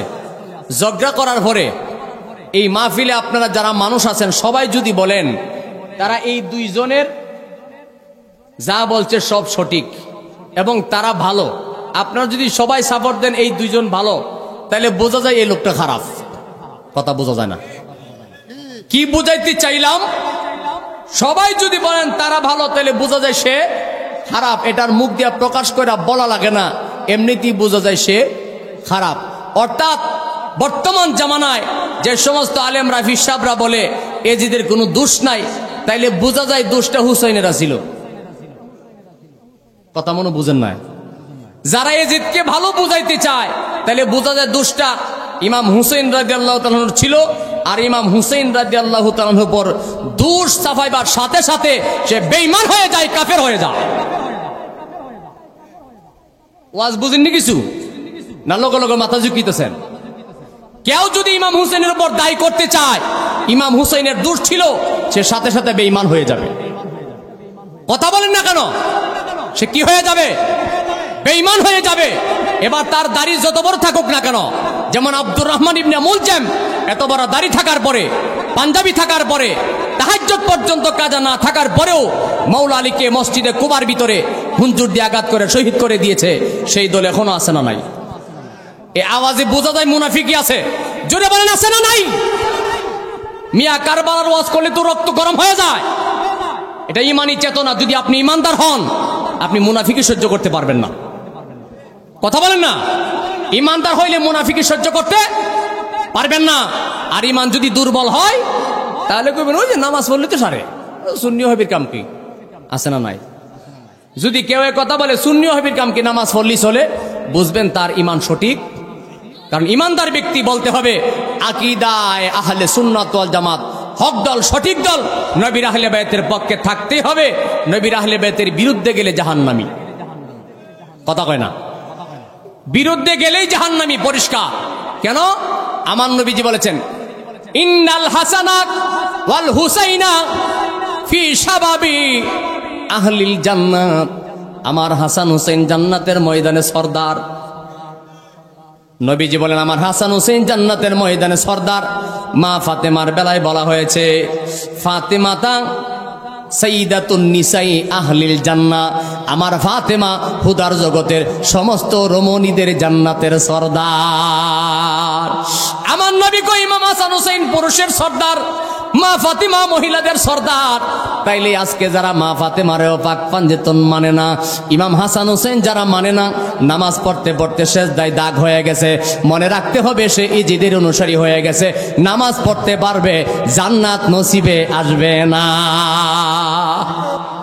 এ ওয়াজ করলে তো অনেক মানুষের গায়ে ফেরা যায়, তখন আর দেখতে পারে না, রাগ করে গুসা করে, কই হুজুর কি কয়ে গেল? আছে না নাই? আপনারা বিবেক থেকে বলেন আমি যা বলছি সত্য না মিথ্যা? বিবেক থেকে বলেন সত্য না মিথ্যা? আমার ভাবারা রাত্র তো গভীর হয়ে যাচ্ছে, কতটুক যাইতাম, এখনো তো কারবালার ধারু কাছেও যাই নাই। সময় তো 2 ঘন্টা পার হয়ে গেছে, কিন্তু আমার তো মনে চাচ্ছে সারা রাত শোনাইতাম। আপনারা তো এতক্ষণ থাকতেও পারবেন না, সহ্যও হবে না। পরে কইব কইতে মৌলবি আনছে, ওয়া শুরু করছে, সারে না। কিন্তু মুসলমান সংক্ষেপের ভিতরে মূল কথাটা একটু জানায়া দেয়। আর একটু বলবো, আর একটু বলবো, বেশি না, ধৈর্য হারা করতাম না ইনশাল্লাহ। হযরত ইমাম হোসেনকে দুনিয়াতে বিদায় করার জন্য চক্রান্ত চালাইছে। এমন সময় দেখা যায় গভর্নর হাউজে যখন ডাকলেন ইমাম হুসাইন রাদিয়াল্লাহু তাআলা, সাকি আমার জন্য? আচ্ছা মাশাআল্লাহ, সার দেওয়ার লোক কোনে বুঝা যাবো, আসটা আর একটু চললে বলবো কি কইনো? আমি তো ডরাইতাছি আপনার গুছ হয়ে যান। আমি এক জায়গায় মাহফিলে গেছি, বেড়াতে শীতটা গেছে, সারে না করে ওয়াজ। আপনারা কি এমন করবেন? ওয়াজ কম করলে তো আমার লাগি বালা। আচ্ছা আচ্ছা, হইলো হইলো, অসুবিধা নেই। একটু জবান খুলে বলেন না আল্লাহু আকবার, আরো মহব্বতে বলেন আল্লাহু আকবার। হযরত ইমাম হুসাইন রাদিয়াল্লাহু তাআলাকে যারা ভালোবাসতো তারা বলে হুজুর আমরা আগে যে দেখতে চাই। গভর্নর হাউজে গেলেন, যাওয়ার পরে দেখা যায় ইমাম হুসেন রাদিয়াল্লাহু তাআলার সঙ্গে বেয়াদবি শুরু হয়েছে। বিদায় করার জন্য চক্রান্ত চালাইলেন। ইমাম হুসেন রাদিয়াল্লাহু তাআলাকে এইভাবে এখান থেকে ফিরিয়ে নিয়ে আসা হলো। এরপরে দেখা যায় ইমাম হুসাইন রাদিয়াল্লাহু তাআলা ওই সঙ্গী সাথীদেরকে বলতেছে, এখন তো দেখতেছি মদিনায় আমার নিরাপদ না, এখন তো মদিনায়ও আমার নিরাপদ না, এখন করি কি উপায়, এখন করি কি উপায়, এখন কি করা যায়। এমন সময় কুফানগর থেকে ইমাম হুসাইন রাদিয়াল্লাহু তাআলার কাছে তারা পত্র পাঠানো আরম্ভ করলেন। ডাক দেয়া বলে, ও নবীর নাতি হুসাইন, তারা আপনাকে দুনিয়াতে বিদায় করতে চায়, আমরা আপনাকে বড় ভালোবাসি, মহব্বত করি, আপনি কুফানগরে আসেন, আপনি মদিনা থেকে আমাদের কুফানগরে চলে আসেন, আপনার কোনো সমস্যা হবে না, আমরা জীবন দিয়ে আপনাকে রাখবো। একবার জোরে বলেন না নাউজুবিল্লাহ। এইভাবে যখন চিঠি পাঠাইতে আরম্ভ করছে, আমার নবীর কলিজার টুকরা হযরত ইমাম হুসাইন রাদিয়াল্লাহু তাআলা আনহু, তিনি মক্কা থেকে মদিনা থেকে যখন অন্য জায়গায় মনস্থ করতেছিলেন, এমন সময় আমার নবীর কলিজার টুকরা সাহাবীরা বলেন, ওগো নবীর নাতি হুসাইন, বেয়াদবি ক্ষমা করবেন, যেইভাবে কুফানগর থেকে চিঠি আসতেছে, কিন্তু তখনকার জমানায় একটা প্রবাদ ছিল, আল কুফি লা ইউফি, কুফাবাসীর কথা কাজে মিল, কুফাবাসীর কথা কাজে মিল নাই। কুফাবাসী যতই চিঠি পাঠাইতেছিল, সাহাবায়ে কেরাম বলে, ওগো নবীর নাতি কলিজার টুকরা হুসাইন, আপনি তাদের কথা বিশ্বাস করবেন না, কুফানগরে যাওয়ার দরকার নাই, তারা বড় খারাপ মানুষ, তাদের কথা কাজে কোনো মিল নাই। এক পর্যায়ে দেখা যায় ইমাম হুসাইন রাদিয়াল্লাহু তাআলা আনহুকে বিদায় করার জন্য তারা এমন ষড়যন্ত্র চালায়া দিছে। চিঠি আসতে আসতে, বহু চিঠি আসার পরে হঠাৎ করে এমন সময় একটা চিঠি আসছে, যেই চিঠির মধ্যে ওই মুনাফিকেরা লিখে দিয়েছে, ওগো নবীর নাতি হুসাইন, আপনি যদি কুফানগরে না আসেন, তাইলে কালকে আমাদের কঠিন ময়দানে আপনার নানার কাছে বলবো, ওগো নবীজি, আপনার নাতিকে আমরা অনেক খবর পাঠাইছি, সে আসে নাই, আমরা বাধ্য হয়ে এজিদের কাছে বায়াত গ্রহণ করেছি, এই জন্য আপনার নাতি না আসার কারণে আমাদের কিচ্ছু করার নাই। এই চিঠি যখন পাইলেন, ইমাম হুসাইন রাদিয়াল্লাহু তাআলা জানায়া দিলেন, আমি বুঝতে পেরেছি তোমরা যা কিছু বলো না কেন, কুফানগরে অবশ্যই যাইতে হবে। কেন কেন আমার নানার উপর তারা তহমত দিয়েছে, আমি আমার নানাকে কলঙ্কিনী করতে চাই না। একবার জবান খুলে বলেন না আল্লাহু আকবার। এই কথা বলার পরে লোকেরা বলে, হুজুর যদি বেয়াদবি ক্ষমা করেন, তাহলে আমরা কোনো মানুষ কুফানগরে আগে যাইয়া দেখবো তাদের পরিবেশ কি, তাদের অবস্থা বুঝতে চায়। কই ঠিক আছে, অনুমতি দিলাম, সবার পক্ষ থেকে কে যাইবা বলো। এমন সময় ইমাম মুসলিম বিন আকিল রাদিয়াল্লাহু তাআলা দাঁড়ায় বলে, হুজুর আপনি অনুমতি দিলে আমি সেখানে যাইয়া দেখতে চাই। তিনার দুইটা ছেলেও বলতেছে, আব্বু আপনার সঙ্গে আমরা যেতে চাই। বলে, বাবা বাচ্চা মানুষ, তোমরা যাইও না। কয়, আব্বু যে আমরা আপনার সঙ্গে যাব। অনেক বোঝানোর পরেও যখন মানে না, সঙ্গে নিতে হয়, শেষবারের মতো বলেছিল, আব্বু তোমরা কেন যাইবা, ছোট্ট মানুষ কেন যাইবা? কয়, আব্বুজি আপনার সঙ্গে যাবো এই কারণে, আপনি যেই নবীকে ভালোবাসেন আমরাও সেই নবীকে ভালোবাসি। নবীর কলিজার টুকরা হাসান হোসেনকে আপনি যেমন ভালোবাসেন, আমরা ছোট দুই ভাইও তেমন ভালোবাসি। তবে কিছুই যদি করতে না পারি, ওই কুফানগরে যাওয়ার পরে যদি পরিস্থিতি খারাপ দেখি, তাহলে আমরা দুই ভাই দৌড়ে আইসা ইমাম হোসেনকে বলবো সে যেন কুফানগরে না যায়। একবার জোরে বলেন না আল্লাহু আকবার। ইমাম মুসলিম রাদিয়াল্লাহু তাআলা আনহু দুইজন সন্তান নিয়ে রওনা দিছে। ইমাম হোসেন রাদিয়াল্লাহু তাআলা বলেন, আমি হোসেনের পক্ষ থেকে আপনাকে খলিফা নিযুক্ত করে দিলাম, আমার নামের ওপর আপনি বায়াত গ্রহণ করতে পারবেন। তিনি যাওয়ার সাথে সাথে দেখা যায় 1, 2, 3 দিনের ভিতরে 7,000-এর 12,000-এর মতো বায়াত গ্রহণ করেছে।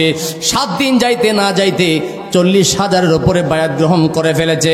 ইমাম মুসলিম রাদিয়াল্লাহু তাআলা চিঠি পাঠাইলেন, বলতেছে আপনি কুফানগরে আসতে পারেন, কোনো সমস্যা নাই।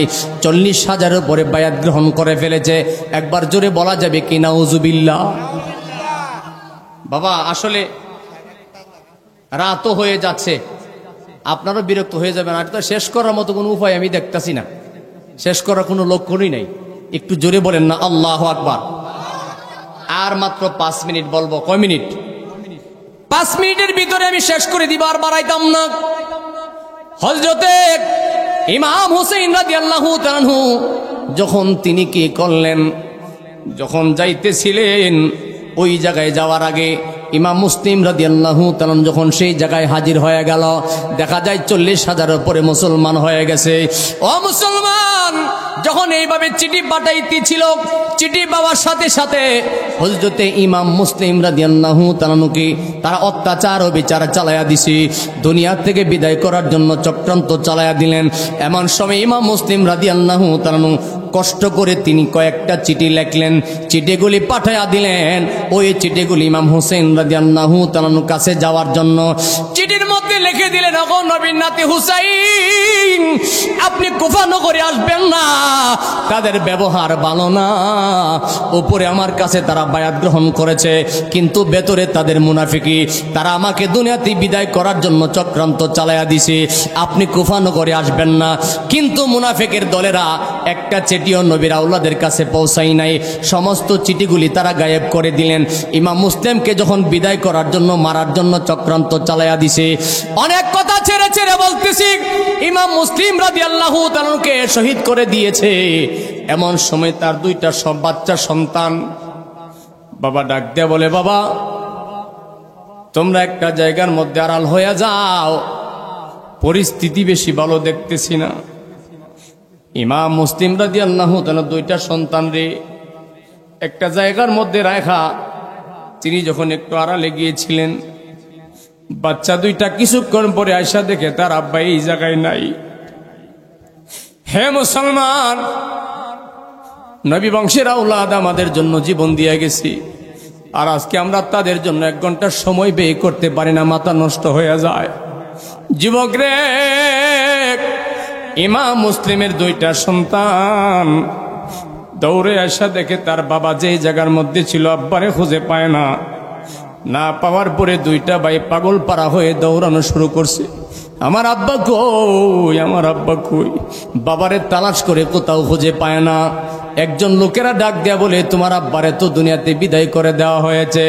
বলার সাথে সাথে চিৎকার মারছে, না, আমার আব্বা আমাদেরকে ছেড়ে বিদায় হইতে পারে না রে। ইমাম মুসলিম রাদিয়াল্লাহু তাআলা দুইজন সন্তান দৌড়ানো শুরু করছে মদিনায় যাওয়ার জন্য।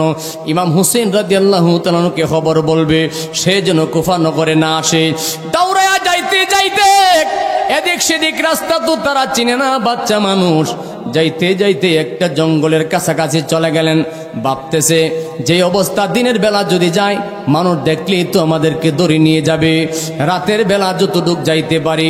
যাইতে যাইতে জঙ্গলের কোনাকুনি এইভাবে যতটুক যাওয়া সম্ভব হয়েছিল, একটা জায়গার মধ্যে যায় আর হাঁটতে পারে না। বাচ্চা মানুষ 1 দিন 2 দিন 3 দিন পর্যন্ত যদি খানা না থাকে, বাচ্চাটা কেমনে হাঁটে, কেমনে চলে? হাঁটতেও পারে না, শরীরে শক্তি নাই। ওই বাগানের মধ্যে দুইটা ভাই, একটা ভাই আর একটা ভাইয়ের বুকের মধ্যে জড়ায়া চক্ষু দুইটা বন্ধ করছে, বাগানের মধ্যে ঘুমায় গেছে। একবার জোরে বলেন না আল্লাহু আকবার। বাগানের মধ্যে ঘুমায় গেছে। হঠাৎ করে তাকায় দেখে সকাল হয়ে গেছে। ভাবতেছে সকাল হয়ে গেছে, আমরা রাস্তা যতটুক যাইতে পারি। কিন্তু লোকদের কাছে ভয়ে ভালো করে জিজ্ঞাসাও করে না, দেখলে তো তাদেরকে কেউ ধরে নিয়ে যায়। আবার রাস্তার মধ্যে বয়ে যায় না। মনে মনে ভাবতেছে, যদি রাতের বেলা হয়, আবার রাতের বেলা যতটুক যাইতে পারি যাব। এই কথা মনস্থ করিয়া কোন রকম দিনটা পার করলেন। ও মুসলমান, মনের দুঃখের কথা কি বুঝাইতাম। এমন সময় একজন মহিলা ওই বাগানের পাশ দিয়ে নদীর ঘাটে পানি আনতে যায়। হঠাৎ করে বাগানের মধ্যে নজর পড়ে গেছে। বাগানের মধ্যে তাকায়া দেখে বাগানের মধ্যে দুইটা বাচ্চা, এমন সুন্দর মনে হয় যেন দুইটা পূর্ণিমার চাঁদ উদয় হইয়া রইছে। মহিলা সহ্য করতে পারে নাই, বাগানের ভিতরে ঢুকতে শুরু করলেন। বাচ্চা দুইটা মানুষের আওয়াজ পাইয়া এক ভাই আরেক ভাইকে ডাক দেয়া বলে, ভাই, আমার আব্বা বুঝি আমাদেরকে তালাশ করতে করতে খোঁজার জন্য নিয়ে আসতেছে, দেখো না বাগানের ভিতরে মানুষ দেখা যায়। এমন সময় তাকায় দেখে একজন মেয়ে মানুষ, একজন মহিলা মানুষ আসতেছে। ছোট দুইটা ভাই এক ভাই আরেক ভাইকে ডাক দেয়া বলে, ভাই রে, মহিলা মানুষ আসতেছে, মনে হয় আমাদেরকে ধরে নিয়ে যাবে। আমরা কিভাবে মদিনা যাইতাম? মদিনা যদি যাইতে না পারি, নবীর আওলাদরে কেমনে খবরটা পৌঁছাইতাম? ছোট বাচ্চা মানুষ কান্দে। এমন সময় মহিলা যখন কাছে গেলেন, যাওয়ার সাথে সাথে দুইটা ভাই পায়ের মধ্যে পড়ে চিৎকার শুরু করছে, আম্মা গো তুমি আমরা ধর্মের মা লাগো গো আম্মা, আমরা রে মাইরো না, কারো কাছে খবর দিও না, মদিনা রাস্তাটা দেখায়া দাও, নবীর আউলাদের কাছে খবরটা পৌঁছাইয়া দিতা। এই কথাটা আশিকেরা এভাবে লেখছে, যাও রে দুল দুল কয় রে খবর, মাই জেনে মোর কান্দে না, হাই রে মাই জেনে মোর কান্দে না, যে সব দুঃখ রইল রে মনে, মদিনাতে গেলাম না, আরে যে সব দুঃখ রইল রে মনে, মদিনা। মহিলাকে ডাক দেয়া বলে, আম্মা গো তুমি আমরা ধর্মের মা লাগো গো মা, আমরার পরিচয় দিও না। মহিলা ডাক দেয়া বলে, বাবা তোমাদের কোথায় ঘর, তোমাদের কোথায় বাড়ি? বাচ্চা দুইটা ডাক দেয়া বলে, মা কেন আমাদের জিজ্ঞাসা করতেছে? মহিলা ডাক দেয়া বলে, বাবা রে আমার জীবনে আমি কত সুন্দর বাচ্চা দেখছি, এমন সুন্দর বাচ্চা কোনোদিন দেখি নাই, এমন সুন্দর ছেলে কোনোদিন দেখি নাই। বাবারে তোমাদের গায়ের থেকে আমি মদিনার গন্ধ পাইতেছি। জোরে বলে আল্লাহু আকবার। বাচ্চা দুইটা ডাক দিয়া বলে, মা আমার আব্বা কয়, আব্বার কোনো খবর নাই, মদিনা রাস্তাটা দেখায়া দেন, মদিনা যাইতে চাই। নবীর আওলাদ হুসেনকে বলবো সে যেন কুফানগরে না আসে। মা দক্ষিণী ডাক দেয়া বলে, বাবা তোমাদের কি পরিচয়? কয় মা আমরা নবী বংশের আওলাদ, আমরা বড় বিপদে আছি, আমরা রে মাইরো না। মহিলা ডাক দেয়া বলে, বাবা রে একটা কথা জানায়া দেখ, এই দেহের মধ্যে যদি এক ফোঁটা রক্ত থাকবে, রক্ত যতক্ষণ পর্যন্ত থাকবে তোমাদের কোনো নষ্ট ক্ষতি হইতে দিতাম না। বাবারে আয় আমার সঙ্গে আয়, বাড়িতে নিয়ে যায়, তোমরা আদরের খানা পিনা দিব, আমি তোমাদের মদিনা রাস্তাটা দেখাইয়া দিব। বাচ্চা দুইটা বলে, মা আমরা রে নিয়ে না যাইতাম না। মাগো আমার আব্বা কয় বাবার কোনো খবর পায় না, আমার মা জানি না জানি হাহাকার করে কাঁদতেছে, আমার মা জানি কি করতেছে, আমার মা জানি কি করতেছে। এই কথা বলে বলে কান্দে সন্তান দুইটারে বুকের মধ্যে জড়ায়। মা দুঃখিনী বলে, আমার সঙ্গে চলো। ঘরের মধ্যে নিয়ে নিলেন, নিয়ে তাদেরকে খানা দেয়। বাচ্চা দুইটা খানা খায় না, কয় খানা খাইতাম না, খানা খাইতাম না, মুখে তো খানা যায় না। মা দুঃখিনী বলে, বাবা আমার এই জায়গার মধ্যে তোমরা একটু আড়াল করে চুপ করে শুয়ে থাকবা, আমার স্বামী বড় খারাপ মানুষ, তোমরা কেউ কান্না করবা না, অনুরোধ রইল কথা বলবে না, চুপ করে আড়াল করে থাকবা। আমি মা দুঃখিনী তোমাদেরকে মদিনা রাস্তাটা দেখাইয়া দেব, আমার স্বামী বড় খারাপ মানুষ, তোমরা কথা কইবা না। কিন্তু বাচ্চা মানুষ তো বোঝে না রে। যখন করের কোনার মধ্যে একটা জায়গায় ডাকনা দিয়ে রাখা দিলেন, তার ওই মহিলার স্বামীর নাম ছিল হারেস। জোরে বলেন না নাউজুবিল্লাহ। ওই হারেস টাকার বিনিময়ে 3 দিন পর্যন্ত পাগল পাগল হয়ে তোর বাড়ি নিয়ে ঘুরতেছে। ওবায়দুল্লাহ ইবনে জিয়াদ এজিদ বাহিনী ঘোষণা করে দিছে, 2টা বাচ্চা যদি ধরে দিতে পারে অনেক মুদ্রা তাদেরকে পুরস্কার দিবেন। বাচ্চা 2টা ধরার জন্য সে পাগল পাগল হয়ে ঘুরতেছিলেন। যখন ঘরের মধ্যে আসলেন, মা দুঃখিনী মহিলাটার মনের মধ্যে তো নবীর আহলে বায়তের ভালোবাসা। আসার সাথে সাথে স্বামীকে জড়ায়া ধরে আদর করে ঘরের মধ্যে বসাইলেন, সেবা করতেছেন। স্বামী অনেক পরিশ্রম করে আসছেন, বসেন সেবা করি, কি লাগবো বলেন। হারেস বলে, বিবি বিয়ে হওয়ার পরে কোনোদিন তো তুমি আমার এইভাবে যত্ন করো নাই, আজকে দিয়ে আমারে বেশি আদর করতেছ, বুঝতে পারলাম না। বিবি বলে, না না আমি হয়তো সব সময় আপনাকে সেবা করতে সুযোগ পায় না, আপনি পরিশ্রম করে আসছেন, বসেন আপনাকে সেবা করি। কারণ মহিলার মনের ভিতরে তো নবীর আহলে বায়তের ভালোবাসা। যতই চেষ্টা করে রে, মহিলা চেষ্টা করতেছে আদর করে খাওয়া তারে শোয়া দেওয়ার জন্য, কিন্তু হারেস বলে, বিবি তুই আমার এমন করে আদর করতাছ, কারণটা বুঝলাম না। কিছুক্ষণ পরে দেখা যায় যখন এইভাবে কথা বলতেছিলেন, কিতাবের মধ্যে দেখলাম এক ভাই আরেক ভাইকে ডাক দেয়া বলে, ভাই পুরুষ মানুষের গলা শোনা যায়, মনে হয় আমার আব্বাই।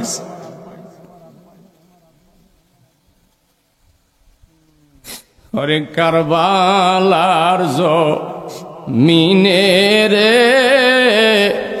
রক্তের নদী বইল রে, কারবালার জমিনে রে রক্তের নদী বইল রে, কারবালাতে শহীদ হইল ইমাম হুসাইন, রক্ত লালে লালে হইল কারবালার জমিন, হায় রে হায় কারবালার জমিনে রে রক্তের নদী বইল রে। জোরে বলি না আল্লাহু আকবার। আমার বাবা যে আলোচনা শেষ করা সম্ভব হবে না রে, 1 মিনিটে আমি মূল কথাটা ফিনিশিং দিয়ে দেই। ওই হজরতে ইমাম মুসলিমের 2 জন সন্তান যখন বলে আমার আব্বা মনে হয়ে আইছি, এমন সময় হারের ডাক দেয়া বলে, বিবি আমার ঘরে বাচ্চার কান্না কোথার থেকে শোনা যায়? বিবি বলে, না না আমার ঘরে কোনো বাচ্চা সন্তান নাই, অন্য ঘরে অন্য কোথাও মনে কান্না শোনা যায়। কই বিবি না, কান্নাটা বড় কাছাকাছি মনে হইতেছে। কই না আমার ঘরে বাচ্চা নাই, স্বামীরে জোর করে শোয়া রাখতে চায়। স্বামী কই, বিবি তুই আমারে কেন জোর করে শোয়া রাখতে চাস? কয় কোথায় বাচ্চা কান্দে, আপনি কেন পাগল পারা হয়ে গেলেন? হারেসের মনের ভিতরে কামনা বাসনা হলো 2টা বাচ্চাকে কেমনে ধরেন নেওয়া যায়, কান্নার শব্দ শুনে পাগল পারা হয়ে গেছে। এমন সময় বিবি ডাক দেয়া বলে, স্বামী না আমার ঘরে বাচ্চা নাই। কিন্তু হারেস তো মানে না রে, জোর করে ধাক্কা মাইরা পেছনে চলে গেছে। যায়া দেখতেছে ঘরের কোণার মধ্যে কান্নার শব্দ শোনা যায়, ডাকনাটা সরাইয়া দিছে। তাকায় দেখে কবুতরের বাচ্চার মতো 2টা পূর্ণিমার চাঁদের মতো বাচ্চা থরথর করে কাঁপতেছে। আব্বা কইয়া ডাক মারছে, আব্বা ভাবছে তার বাবা বুঝি আইছে। এমন সময় হারে ডাক দেয়া বলে, বিবি এই 2টা বাচ্চাকে ধরার জন্য 3 দিন পর্যন্ত ঘুরতেছি, আমার ঘরে বাচ্চা লুকায় রাখা তুই কেন গোপন করলি? মহিলা ডাক দেয়া বলে, স্বামী জীবনে যা চাইবেন আমি তা দেব, আপনি যা বলবেন আমি তা শুনবো। কিন্তু স্বামী গো, আপনার কাছে অনুরোধ, নবীর আওলাদের গলায় ছুরি দিয়েন না, নবীর আওলাদের গলায় ছুরি দিয়েন না। যতই কান্নাকাটি করে হারেস তো মানে না। আর মহিলার মনের বাসনা হলো জীবনের বিনিময় হইল নবীর আওলাদরে বাঁচাইতে চাই। জোরে বলেন না সুবহানাল্লাহ। এই কথা বলে বলে যতই চেষ্টা করতেছিলেন মানে না, কিছুতেই যখন মানানো যায় না, এক পর্যায়ে হারেস ভাবতেছে, আমি যখন বাচ্চা 2টারে নিতে পারলাম না, আমার বিবি যখন বাধা দেয় তারে দুনিয়ার জমিনে রাখবো না। আর মহিলা মনে মনে ভাবতেছে, যদি জীবনও চলিয়া যায় জীবনের মায়া ছেড়ে দিতে পারবো, কিন্তু আওলাদের রাসূলের মায়া ছাড়ব না। সাথে সাথে জোর করে ধরলেন, আর হারেস তারে ধাক্কা দিয়ে ফালাইয়া দিছে। বিবি আবার তারে জড়াইয়া ধরলেন, আবার ধাক্কা মাইরা লাত্তি মাইরা ফালাইয়া দিছে। আবার যখন জোর করে ধরে রাখলেন, এমন সময় হারেজের মেজাজ খারাপ হয়ে গেছে, বলতেছে বিবি তোরেও রাখবো না। এমন জোরে বিবিকে আঘাত করছে, তার বিবিও দুনিয়াতে বিদায় হয়ে গেছে। একবার শক্তি দিয়া বলবেন কি আল্লাহু আকবার। নিজের বিবিকে মেরে ফেলছে, 2টা বাচ্চার মাথার মধ্যে ধরে টানাটানি করতেছে, এক ভাই আরেকটা বাইরে ছাড়ে না।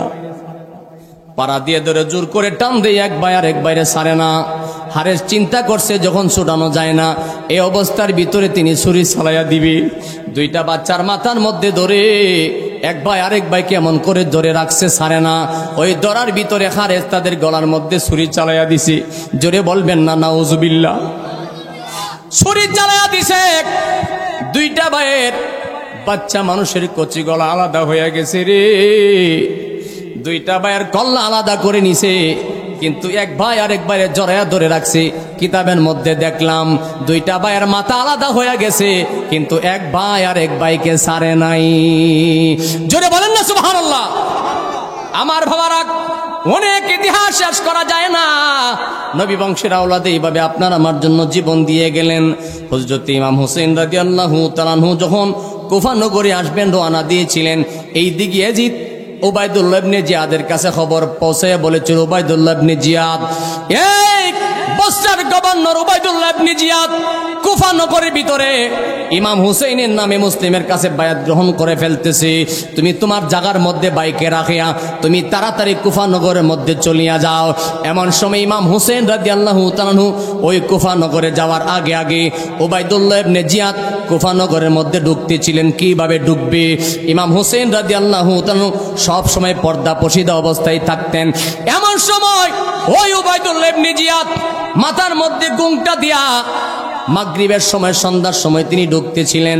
এই জন্য এখানে একটা শিক্ষণীয় বিষয় আজীবন মনে রাখবেন, আব্দুল ওয়াহাব নজদির দলের যত মৌলবী আছে সবগুলি দেখবেন ঘোমটা দিয়া রাখে। ঘুমাই গেছেন কেন নাকি?